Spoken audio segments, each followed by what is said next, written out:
Ya, sebagai guru piano, penggemar piano, ataupun siswa piano yang beruntung, Anda mungkin sudah bertahun-tahun atau puluhan bahkan puluhan tahun memainkan grand piano. Tetapi mungkin saja, mungkin ya, saya katakan mungkin, jadi tidak usah ngamuk dulu. Mungkin Anda tidak sadar betapa hebatnya mekanisme rancangan sebuah grand piano. Dan kehebatan rancangan itu tidak terlepas dari kehadiran seseorang atau satu sosok bernama Sebastian Erard. Ya, tulisannya Sebastian tapi bacanya Sebastian. Erardnya tulisnya E double R, kemudian ERD tapi D-nya tidak dibaca, jadi bacanya Sebastian Erard.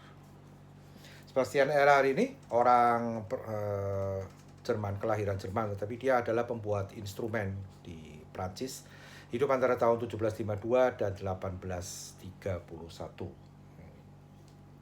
Ini beliaunya ini.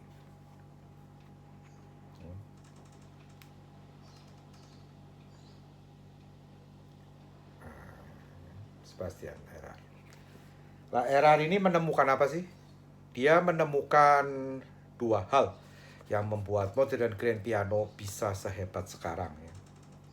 Yang pertama, itu dia menemukan ini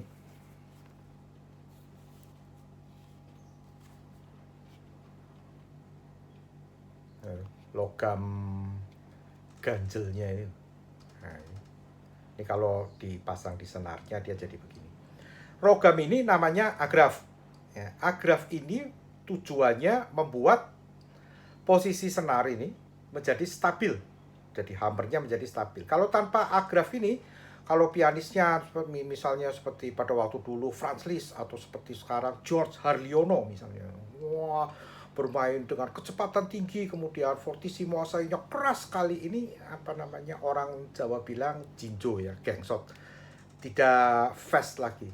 Jadi Erard menemukan, merancang mekanisme agraf, ini namanya agraf ganjelnya ini.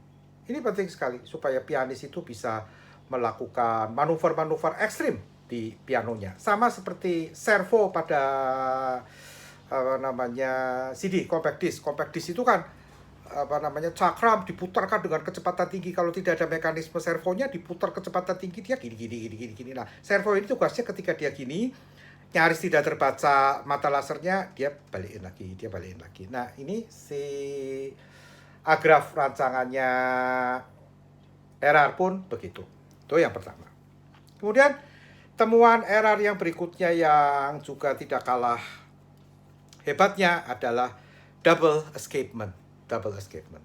Double escapement. Yang dinamakan double escapement itu tangannya itu. Yang di sini dan di sini. Double escapement ini membuat ketika hammer ini kan senarnya, ini tutsnya ini tutsnya. Tuts ditekan, hammernya naik. Lah ketika dia belum sampai ke bawah, dia bisa dinaikkan lagi, bisa cepat sekali. Dan inilah keunggulannya grand piano jika dibandingkan dengan upright. Kenapa? Karena dengan sangat cerdik, Erard ini membuat double escapement, ini satu tangan lagi, satu tangan lagi, makanya disebut double escapement dengan memanfaatkan gaya gravitasi.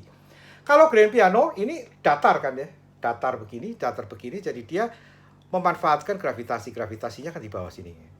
Jadi gaya tarik hammernya itu dibantu dengan gravitasi, distabilkan oleh dua tangan itu, double escapement, sehingga belum jatuh dia sudah bisa naik lagi, belum jatuh dia sudah bisa naik lagi.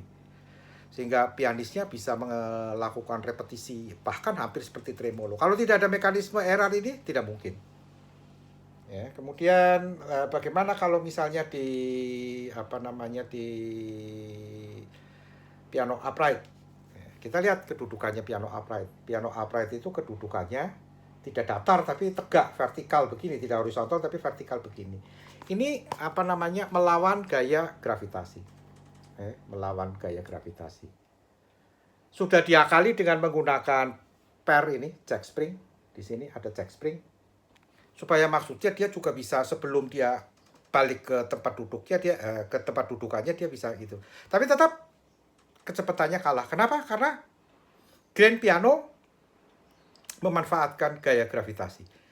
Jadi mohon maaf ya, tidak perlu tersinggung ya. Kalau memang benar-benar piano ya pakailah grand piano. Sebab sebagus-bagusnya upright ini, mohon maaf sekali ya, tidak usah merasa tercampakkan dan terhina. Mekanismenya tidak seperti grand piano. Ya, ini saya hanya mengulas organologinya saja, tidak bermaksud mengatakan mana lebih bagus grand piano atau upright. Kalau nggak punya uang Pak, beli grand piano, Bapak bagaimana cara mengecilkan arti perjuangan? Enggak. Tidak usah ditarik jauh-jauh ya. Saya hanya menjelaskan organologinya saja.